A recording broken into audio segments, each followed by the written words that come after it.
Boa noite. O jornalismo do SBT está, neste momento, falando ao vivo da residência do candidato à presidência da República, Jair Bolsonaro, aqui no bairro da Barra da Tijuca, no Rio de Janeiro.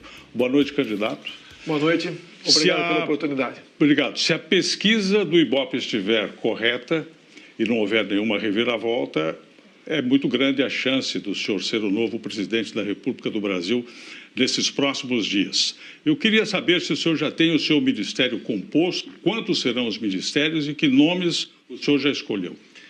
Pretendemos ter um ministério bastante enxuto, com aproximadamente 15 nomes, e definimos 3 até o momento.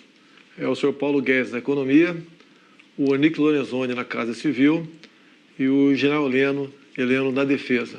O seu vice, o general Mourão, andou dando aí umas declarações polêmicas. Ele vai ter voz ativa e papel no governo?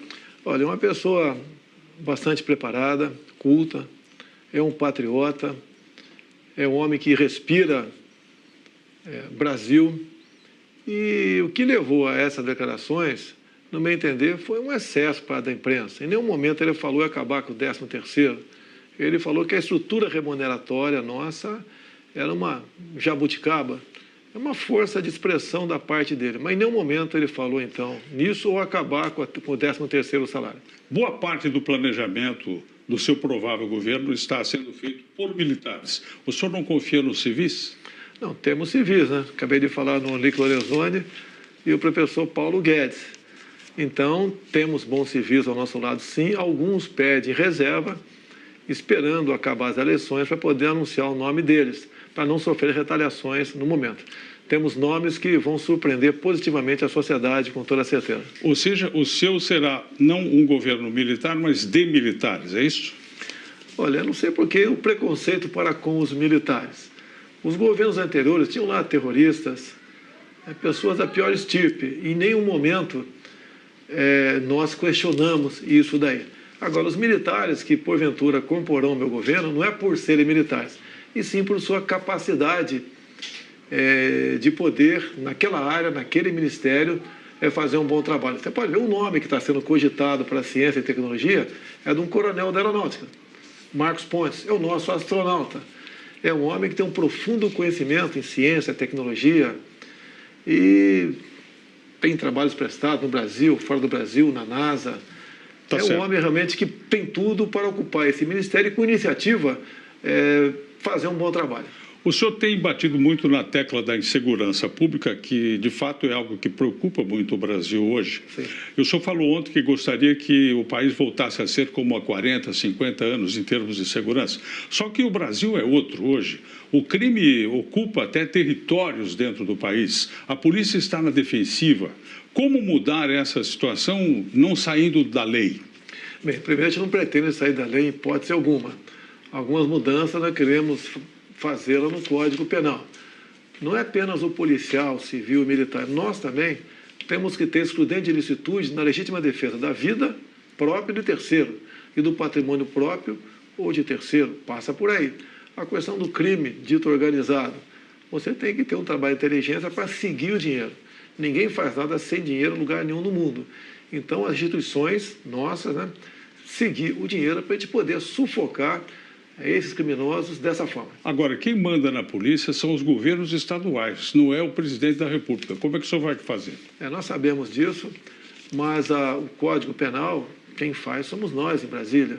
E se nós dermos a liberdade, não para o policial matar, mas para não morrer, bem como para o cidadão de bem, isso começa a mudar de figura. Esse é um ponto. O senhor defende que um policial, por exemplo, se reagir à ação de um bandido, de um assaltante, e vier a matar essa pessoa, ele não responda, não seja julgado.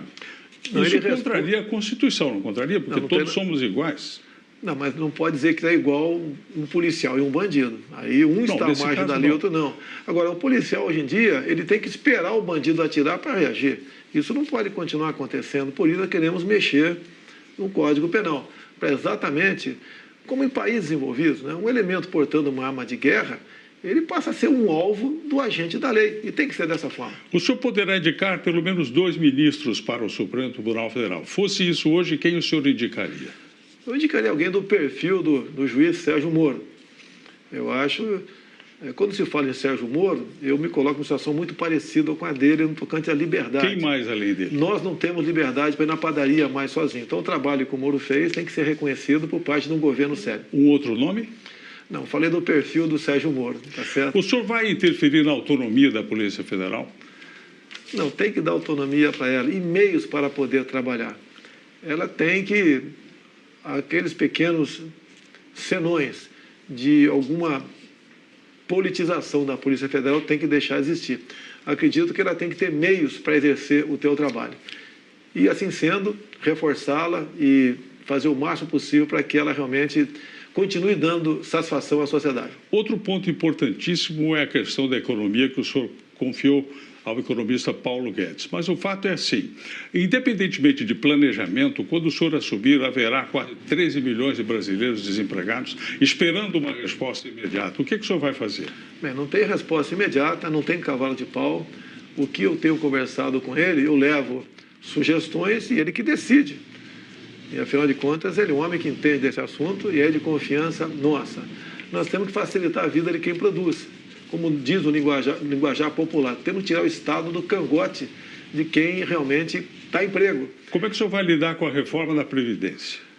Nós vamos fazer a nossa reforma, essa que está aí, eu vejo dificilmente ela vai ser aprovada. Não podemos adotar a velha prática de remendo novo em calça velha.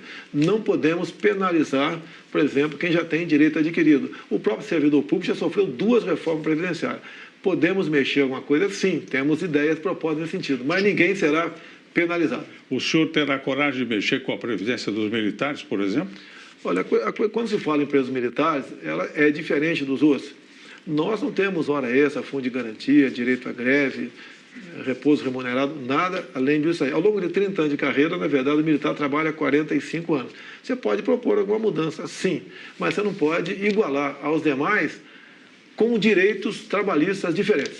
Todo político passa a campanha dizendo que o Brasil tem uma das maiores cargas tributárias do mundo. Depois que assume, a primeira coisa que faz é aumentar impostos. O senhor vai aumentar impostos? Quais? Olha, não tem aumento de imposto, não tem criação de CPMF, não existe nada, isso é muito pelo contrário. Mas imposto para os mais ricos? É a proposta. Eu acho que no Brasil você não pode falar em mais rico, está todo mundo sufocado.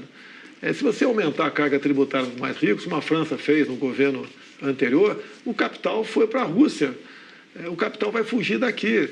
A carga tributária é enorme. Quase tudo é progressivo no Brasil. O senhor vai fazer um governo estatista ou vai privatizar? Não, nós vamos partir para privatizações. As 50 estatais feitas pelo último governo do PT, essa quase que de imediato. O que não é privatizável? É o que eu chamo de estratégico, né? O estratégico você pode até falar em alguns modelos. É difícil me convencer. Tá? Eu não sou, deixar bem claro, estatizante. Mas, por exemplo, de acordo para que país você está vendendo aquele teu bem, você não está privatizando, você continua estatizando com outro país. Não devemos permitir que país nenhum compre o Brasil, eles têm que comprar no Brasil. O câmbio continuará flutuante, o juro continuará sendo decidido pelo Banco Central, sem interferência política? Sem interferência, inclusive o Banco Central independente de política, o tripé macroeconômico tem que continuar em vigor, e o Paulo Guedes está com uma equipe muito grande e trabalha nesse sentido. A responsabilidade dele é enorme nessa área. O mundo lá fora tem lido e ouvido que o senhor é nazista, é fascista, que o senhor quer fazer uma ditadura militar no Brasil, que o senhor não está preparado para o cargo. Se o senhor vencer a eleição, como é que o senhor vai reagir diante disso? Esses rótulos, aos poucos, estão sendo desmistificados. Faltou você falar aí também misógino, entre tantos outros rótulos que eu recebi ao longo desse tempo todo. Não sou nada disso.